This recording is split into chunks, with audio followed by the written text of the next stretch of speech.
face chemotherapy, you may also face hair loss. Deciding what to do can be frustrating and confusing. As soon as it's determined that chemotherapy may cause hair loss and you need a wig, it's time to go wig shopping. Most people prefer to select a wig before hair loss begins. You can match your hair color and style. Once hair loss begins, don't shave the remaining hair. Some hair may remain, causing a prickly stubble that is uncomfortable.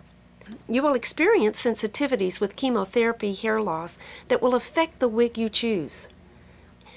Wefted wigs have machine-stitched strips of hair made into wigs. Since the scalp becomes sensitive with chemotherapy, you may prefer the hand-knotted wigs that are knotted through a net-like fabric.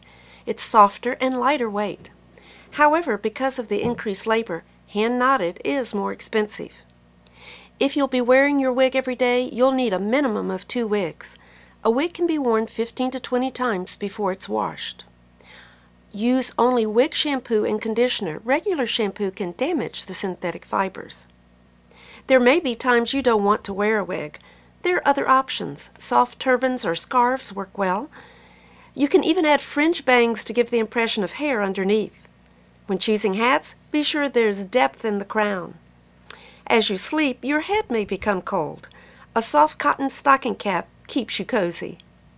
There are hundreds of styles and colors to choose from to allow you to find the right wig and accessories to provide both comfort and style while you regrow your hair.